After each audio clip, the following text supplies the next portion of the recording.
Hello all owners, आज हम ILI की 2025 के पीवाई यूज करने वाले हैं जो हमारी LLM एंट्रेंस के लिए बहुत इंपॉर्टेंट है। So let's start. Part number 1 है, हमें MCQs दिए हैं। फर्स्ट से लेकर 6 तक हमें क्या है, नियरेस्ट इन मीनिंग बताना है, जो भी हमें कैपिटल लेटर्स में वर्ड गिवन है, right. So first word is commemorate. Commemorate का मतलब क्या होता है हमें देखना है। Let's see. कमेमोरेट, कमेमोरेट आपको ऑप्शंस देखने हैं। पहले देखना है बूस्ट। बूस्ट का मतलब क्या होता है, क्या होता है, ब्रैग होता है। मींस क्या होता है, ब्रैग। रिमेंबर का मतलब क्या होता है, कमेमोरेट। कमेमोरेट क्या होता है, रिमेंबर होता है कि किसी चीज को याद करना। आप इसे ऐसे याद कर सकते हो कि मेमोरी यहाँ पे आ रहा है, तो it means to remember. Manipulate का मतलब क्या होता है कि अनफेयरली किसी को क्या करना, कंट्रोल करना। क्या करना, अनफेयरली कंट्रोल करना। हार्मोनाइज, हार्मोनाइज का मतलब क्या होता है, bring into argument, bring into agreement. किसमें लाना, एग्रीमेंट में, हाँ, यस करवाना, that is harmonise, right. So आप हमें फर्स्ट का आंसर मिल गया है। Now we are moving to second. टिरिनी। टिरिनी का क्या मतलब होता है, लेट्स सी। मिसरूल हमें फर्स्ट वर्ड दिया हुआ है, it means mismanagement, right. Second word हमें दिया है, क्या वर्ड दिया है हमारे पास, पावर। क्या वर्ड दिया है, पावर। सो पावर जो है वो क्या है, क्या है, टू जर्नल है, बहुत ज्यादा जर्नल सा है। Now see is madness. क्या है, मैडनेस। मैडनेस का मतलब इंसैनिटी। ट्रिनिटी का मतलब इंसैनिटी नहीं होता है। तो हमारा ऑप्शन नंबर क्या है, 4 सही है। क्रुएलिटी क्या है हमारा करेक्ट आंसर रहेगा, ट्रिनिटी का। सो हमें इसका ध्यान रखना है। Now next question is question number 3, limp. Limp क्या क्या मतलब होता है, देखो। Limp means fat, falter. So हमारा जो ऑप्शन नंबर सी है that is the correct one. Limb means falter. Knee का मतलब क्या होता है, to go down on knees. Bend का मतलब होता है टू कर्व। स्टूप का मतलब होता है टू बेंड फॉरवर्ड। तो ये हमें बाकी ऑप्शंस को भी देखते हुए चलना है, right. Next word is wastage. Wastage का मतलब क्या होता है, देखो हमें ऑप्शंस दिए हैं। First option is invention, second option is example, third option is evidence and fourth option is experiment. Now wastage का क्या मतलब होता है, इट मीन्स एविडेंस। क्या मतलब होता है, एविडेंस। बाकियों के भी हमें मीनिंग देखने हैं, तो जो हमारे बाकी जो आंसर्स है वो रॉन्ग है। वेस्टेज का मतलब होता है अ ट्रेस और ट्रेस ऑफ समथिंग, किसी चीज का ट्रेस होना, that is wastage. Next word is next word is resilient. Resilient का मतलब क्या होता है, लेट्स सी। हमारे पास ऑप्शंस है, क्या क्या ऑप्शंस है। फ्लेक्सिबल है, रिसाइलेंट का मतलब क्या होता है, to able to quickly recover, adaptable या फिर फ्लेक्सिबल। तो रिसाइलेंट का मतलब क्या होता है, flexible, that is true, right. अब नेक्स्ट सेकंड दिया हुआ है प्राउड। जो हमारे वर्ड्स है वो भी तो देखना है, that is wrong. Separable is wrong, rigid is wrong. Rigid is the opposite of resilient, rigid is the opposite of resilient. Obviously flexible का जो अपोजिट है वो क्या है, रिजिड है। Now next is forsake. Forsake क्या होता है, फोरसेक मीन्स क्या है, टू गिव अप और अबेंडन, किसी चीज को त्याग देना, फॉरसेक, राइट। तो that is abandon. Second is pursue, forward. तो आपको परस्यू का मतलब पता होना चाहिए कि अपोजिट मीनिंग होता है अबेंडेंट का, परस्यू करना, पीछे भागना किसी चीज के। फॉरवर्ड है, ये गलत है, नन ऑफ द दीज भी नहीं आएगा। तो these are our answers. Next is question number 7। अब क्वेश्चन नंबर 7 से 11 तक और कुछ पूछ रहे हैं, क्या पूछ रहे हैं, अपोजिट इन द मीनिंग। तो पहले क्या थे, मीनिंग्स थे, अब क्या है, अपोजिट है। Now word is Kindle. Kindle जो है एक बुक रीडिंग चीज भी है, राइट। उसका क्या मतलब होता है, किंडल का मीन्स होता है स्टार्ट अ फायर या इग्नाइट करना, किसी चीज को शुरुआत करना। अब ऑपोजिट क्या होगा, कि उसको बुझाना, राइट। क्या रहेगा हमारा अपोजिट, एक्सटिंग्विश। क्या रहेगा, एक्सटिंग्विश। बाकियों के देखने, देखो इग्नाइट का मैंने बता दिया, that is the similar thing. और इग्नोर है वो अनरिलेटेड है। इनकरेज है, इनकरेज का आपको पता है कि that is also similar thing. Next is dearth. Dearth क्या होता है, लेट्स सी। डियर्थ होता है स्कार्सिटी या फिर किसी चीज की कमी। इसका अबंडेंस, कमी है तो क्या होगा, ज्यादा होगा, अबंडेंस होगा, राइट। तो हमारा जो ऑप्शन नंबर डी है, abundance, abundancy, that is the correct answer, right. इसके साथ साथ हम बाकी ऑप्शंस को भी देखते हैं, है ना। अब देखो, सफिशिएंसी इनफ। सफिशिएंसी का मतलब होता है इनफ, लेकिन एग्जैक्ट ऑपोजिट ये नहीं है। एक्स्ट्रावर्गेंस का मतलब क्या होता है, वेस्टफुल स्पेंडिंग, नॉट अपोजिट। ये क्या है, अभी अपोजिट नहीं है, correct. Next is our word is insult. Insult का मतलब क्या होता है? अनसल्ट मीन्स, सो देखो, अनसल्ट का मतलब होता है प्योर, स्पॉटलेस। अपोजिट क्या होगा? इम्प्योर होगा। सो हमारा D option is the correct one. बाकी हम देख लेते हैं। विविड क्या होता है? विविड मीन्स या स्टेनलेस मीन होता है, इट मीन्स, तो ये क्या है? रॉन्ग है ना। स्कार्ड, स्कार्ड का मतलब क्या होता है? डैमेज होता है, लेकिन that is not exact opposite. Next word क्या है हमारा? दिखना है हमें ध्यान से। फेस्टिमिल। फेस्टिमिल क्या क्या मतलब होता है? Let's see. ये इसका मतलब होता है क्या है? कॉपी करना किसी चीज को, रिप्रोडक्शन करना। अपोजिट क्या होगा इसका? ओरिजिनल, है ना? ओरिजिनल होगा। नाउ रिप्रोडक्शन का आप जानते हैं, सिंगर आप जानते हैं, ओरिजिनल का आपको समझ आ गया है। नाउ द टर्म इज, जो हमारा लास्ट टर्म है एमिनेशन, ये क्या है? बिल्कुल इसका सिमिलर है ओरिजिनल का, राइट? तो ये आंसर हमारा नहीं होगा। यूफोरिज्म, इसका मतलब क्या होता है? Let's see. तो इट मींस हार्श। क्या इसका अपोजिट क्या होगा? हार्श होगा। It means pleasant expressions instead of harsh one. मतलब ये क्या है? It is a good experience आप कर सकते हो। Good experience, it means good experience, right? अब इसका गुड एक्सपीरियंस का हमें क्या ढूंढना है? अपोजिट ढूंढना है। तो क्या होगा अपोजिट? बताइए। Bad experience, harsh experience, so that is our answer, harsh. Splendid का क्या मतलब होता है? Splendid means that is musical है, लिटरली है, दैट आर अनरिलेटेड। तो सीधा सीधा आंसर हमारा क्या आएगा? हार्श है। अब हमने देखना है ऑल्टरनेटिव्स। नेक्स्ट हमारा जो पार्ट आया है, इसमें क्या है? Choose an option out of 4 alternatives which can be substituted for the given sentence। अब जी, या आप कह सकते हो फ्रेज आया है, राइट? फ्रेजेस आपसे पूछ रहे हैं। The act of killing one's wife, किसी अपनी वाइफ को मार देना, उसे क्या बोलते हैं? That is अक्सॉरिसाइड। अक्सॉरिसाइड का मतलब क्या होता है? अब ऑक्सॉरी का क्या मतलब है यहाँ पे? वाइफ। क्या मतलब है? वाइफ लेटिन में। एंड सुसाइड का मतलब होता है सेल्फ किलिंग, राइट? तो ये चीज हमें ध्यान रखनी है कि क्या आंसर आएगा हमारा, कि किसी अपनी आप वाइफ को कोई मारा है तो उसको क्या मतलब है? उसका क्या बोलोगे? उसको एक्सॉरिसाइड, राइट? सुसाइड का आपको पता है क्या होता है? सेल्फ किलिंग होता है ना? कैंडिड साइड का क्या मतलब होता है? सॉन्ग किलिंग, नॉनसेंस चीज है ये। और एविसाइड का मतलब क्या होता है? एविसाइड का मतलब होता है बर्ड किलिंग। क्या होता है? Bird killing. तो हमारा क्या है आंसर?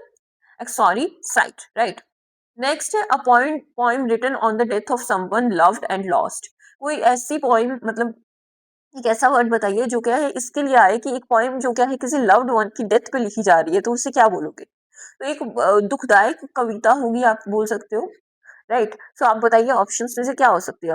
और ऑडे होगी, एपिक होगी, सोनेट होगी, या फिर एल्गे होगी। तो ये this is the correct answer. तो हमें ये ध्यान रखना है। बाकी का भी देख लेते हैं क्या क्या आंसर्स हैं। और ऑडी का मतलब क्या होता है? प्रेज। किस क्या मतलब होता है? प्रेज। एपिक का मतलब आपको पता है? महागाथा, अगर जिसे हम बोलते हैं, राइट? अब इसमें क्या है? हमें थोड़ा सा ध्यान से देखना है। Epic means long heroic poem, और सोनेट का मतलब होता है 14 लाइन पोइम्स। ये तो आपने पढ़ा होगा, 14 लाइन पोइम जो होती है दैट इज सोनेट। ठीक है? This is a long long poem, समझ लीजिए। Okay fine. नेक्स्ट आगे चलें। अब इसमें आगे हमें देखना है कि 14th क्वेश्चन क्या कहता है। Let me take my pen, है ना? ओके। सो इसमें 14th क्वेश्चन क्या कह रहा है? A person who makes love without serious intentions, जो क्या है प्यार करता है लेकिन विदाउट सीरियस इंटेंशंस, तो वो पर्सन क्या होता है? सो आप ये जो है वर्ड्स देख पा रहे हो। लास्ट है गिगोलो, रोमियो, फिलेंडर और कैलसेनोवा। तो आप बताइए कौन पर्सन है? ये तो हमें नॉर्मली ही याद करना है। तो फिलेंडर ड्रर क्या है हमारा आंसर है। बाकी का भी हम देख लेते हैं। रोमियो या फिर कैलसैनवा जो है वो लवर्स हैं, लेकिन जो प्रिसाइजली नहीं आएगा। ये लोगों क्या है? Man supported by women. Man supported by women क्या क्या मतलब है यहाँ पे? Gigolo. Man supported by women, right? वो क्या है? गिलोलो है। नेक्स्ट है क्वेश्चन नंबर 15। क्या बोल रहा है? A child who stays away from school without any good reason. बिना अच्छे रीजन के क्या है एक बच्चा जो है दूर रहता है स्कूल से, तो उसको क्या बोलेंगे, राइट? ट्रूएंट बोलेंगे, क्या बोलेंगे, ट्रूएंट बोलेंगे। इसका मतलब क्या होता है ट्रूएंट का, कि absentee without valid reason. Next कुछ और वर्ड्स भी हमारे पास, vagabond that means wanderer, vagabond means wanderer, इधर उधर भटकते रहना। डिलिक्वेंट का मतलब क्या होता है, law maker, law breaker. Shoplifter का मतलब क्या होता है, थेफ्ट, शॉपलिफ्टर मीन्स थेफ्ट। इसका मतलब होता है wanderer and this means law breaker. ठीक है, आई होप आपको बाकियों के मीनिंग्स भी समझ आ रहे हैं। पीपीटी तो आपको ये पीडीएफ तो कहीं से भी मिल सकती है, लेकिन एक्सप्लेनेशन बहुत मुश्किल हो जाती है। A book published after the death of author, एक ऑथर की डेथ हो चुकी है, उसके बाद एक बुक पब्लिश हुई है, तो उसे क्या बोलोगे, सिक्वल बोलोगे, बायोलॉजी बोलोगे, पोस्ट ह्यूमस बोलोगे, या फिर पोस्ट मीडियन बोलोगे। तो that is very easy, right. क्या आंसर आएगा इसका, पोस्ट ह्यूमस होगा। पोस्ट ह्यूमस का मतलब ही क्या होता है, आफ्टर डेथ, राइट। बायोलॉजी आपको पता है, सिक्वेंसल आपको पता है, और सीक्वेंस का मतलब क्या होता है, कंटिन्यूएशन, और बायोलॉजी साइंस होती है। और पोस्ट मीडियन का मतलब क्या होता है, आफ्टरनून, क्या होता है, आफ्टरनून। आई होप आपको ये चीज पता होगी, आफ्टरनून। नेक्स्ट हमारे पास क्या है, choose an option out of the four alternatives. Four alternative से हमें करेक्ट आंसर चूज करना है, विच बेस्ट एक्सप्रेसेस, क्या बेस्ट एक्सप्रेस करता है मीनिंग ऑफ द ईडियम और प्रोवर्ब का मीनिंग, है ना। तो आपको इस एग्जाम के लिए ईडियम्स भी याद रखनी है, ईडियम्स और प्रोवर्ब्स को भी अच्छे से करना है, तो इंग्लिश में अच्छे से आप ये चीज करें। हमारा 17th क्वेश्चन है, to keep one's own counsel, अपनी काउंसिल रखना, it what do you mean by that. तो it means to remain silent और रिजर्व। क्या मतलब है कि साइलेंट रहना, रिजर्व करना, अपनी अपनी अपने काम से काम रखना। That is our correct answer, right? It means not sharing thoughts, keeping quiet. It means not sharing thoughts, keeping quiet, right? Next है sorry, 18th question, be at one's wits end. तो किसी के विट्स एंड पे होना, what does it mean. तो it means to be extremely anxious और perplexed. It means not knowing what to do, very worried, है ना। बहुत ज्यादा क्या होना, वरी होना, दैट इज वरिड होना, उसे क्या बोलते हैं, be at one's wits end. It means to be extremely anxious और परवेज। ओके, नेक्स्ट है to drink like a fish. To drink like a fish का क्या मतलब होता है, टू बी ड्रंक्ड, है ना। जो मतलब क्या है, एक्सेसिवली आप क्या कर रहे हो, एक्सेसिवली ड्रिंक कर रहे हो, that means to drink like a fish. Okay, right, to be drunk. Okay, I hope आपको अच्छे से समझ आ रहा है। हार्ड प्रेस्ड क्या मतलब होता है हार्ड प्रेस्ड का। तो आपने सुना होगा, हार्ड प्रेस्ड ऑयल आते हैं, राइट। वो इट मीन्स क्या होता है कि वो बहुत ज्यादा डिफिकल्टीज में होते हैं, right. Means under pressure, it means under pressure, या फिर आप स्ट्रगलिंग भी कह सकते हो, struggling. Okay, next is which is the first metal used by man. तो फर्स्ट मेटल कौन सा था, ये तो जनरल नॉलेज पे ऑप्शन है ना, क्वेश्चन है, तो क्या आएगा, कॉपर आएगा, तो ये हमें पता होना चाहिए। What is the main characteristic of Indus Valley civilization was, क्या था इंडस वैली सिविलाइजेशन का मेन जो अट्रैक्शन था, करेक्टरिस्टिक्स थी, तो ड्रेनेज सिस्टम, बहुत अच्छा ड्रेनेज सिस्टम था, कवर्ड ड्रेन्स थी, राइट। आपने पढ़ा ही होगा इसके बारे में। शाक एरा जो है वो किसके द्वारा फाउंड किया गया था, कनिष्क का के द्वारा ये क्या है, फाउंड किया गया था। These are very basic answers, right? The slogan "इनकलाब जिंदाबाद" was first raised by, किसने राइज किया था, ये तो सबको पता है, Bhagat Singh. Next is which of the planets is known as morning star. Morning star किस प्लैनेट को बोला जाता है, तो दैट इज वीनस। वीनस क्यों कहा जाता है, अपीयर्स ब्राइट इन मॉर्निंग और इवनिंग स्काई। तो क्या है, बहुत ज्यादा ब्राइट होता है मॉर्निंग में, bright in morning and evening. तो ये चीज इसी कारण क्या है, उसे स्टार, मॉर्निंग स्टार बोला जाता है। Next is the first ever president appointed in the United states of America was. First ever president कौन थे जो अपॉइंट किए गए थे, राइट। तो फर्स्ट क्या थे, जॉर्ज वॉशिंगटन। जॉर्ज वॉशिंगटन क्या थे, हमारे फर्स्ट प्रेसिडेंट थे यूएसए के। Next is the world's highest waterfall is in. World's highest waterfall कहाँ पे है, यस बताइए। वेनेजुला में क्या है हमारा वर्ल्ड्स हाईएस्ट क्या है वाटरफॉल है, तो हमें याद रखना है. Next is Niagara Falls is located between which of the following pairs of lakes. कौन से पेयर ऑफ लेक्स के बीच में क्या है नाइजीरिया फॉल्स है, तो आप बताइए. लेक, यस बताइए कौन सा लेक है. लेक, यस यस बताइए बताइए. Yes third one, the lake इराकवेंस और टीरियो, ओटीरियो एंड इरिक के बीच में है, तो हमें याद रखना है. नेक्स्ट इज ओजोन लेयर से हमारा क्वेश्चन है. The ozone layer is found in which atmospheric layer, तो हमने ये जियोग्राफी में काफी पढ़ा था ओजोन लेयर के बारे में, तो आप मुझे बताइए कौन सी है. That is, yes, D option is the correct one, stratosphere sphere. Next is the mountain ranges which stretches from Gujarat in west to Delhi in the north.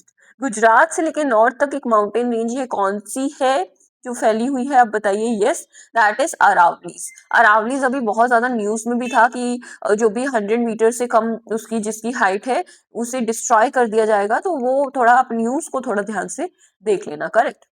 Next आपको बाकी भी देखने हैं कि विद्यांचल कहाँ है, सतीपुरा रेंज, ये सब चीजें आपको स्टैटिक जीके में पढ़नी होती है. Next is fertility. Fertility of soil can be improved by, किस तरीके से फर्टिलिटी इंप्रूव की जा सकती है, तो ये चीज हमें सबको पता है कि एडिंग लीम लाइम एंड अर्थवर्म्स क्या है, ये जो होते हैं हमारे, इससे क्या है बहुत ज्यादा क्या है केंचुए और लाइम डाल के क्या है बहुत ज्यादा अच्छे से फर्टिलिटी इंप्रूव की जा सकती है. Next question is question number 32, which of the following is the green planet of the solar system. किस प्लैनेट को ग्रीन प्लैनेट बोला जाता है, तो दैट इज, यस, यूरेनस. क्या है यूरेनस को क्या है ग्रीन ग्रीन प्लैनेट बोला जाता है, याद रखेंगे. Now question number 33, question number 33. Now the situation which increasing unemployment and inflation is termed as. ऐसी जो सिचुएशन जो अनएम्प्लॉयमेंट और इन्फ्लेशन महंगाई और बेरोजगारी को बढ़ा रही है उसे क्या बोलोगे, क्या बोलोगे. यस बताइए. स्टैगफ्लेशन. स्टैगफ्लेशन का मतलब क्या है, जॉब्स तो है नहीं लेकिन साथ साथ क्या है महंगाई भी बढ़ती जा रही है, मतलब गरीबी में आटा गीला. Yes very good. ओके ठीक है. स्टैग्नेशन प्लस इन्फ्लेशन जब होती है दैट इज स्टैगफ्लेशन.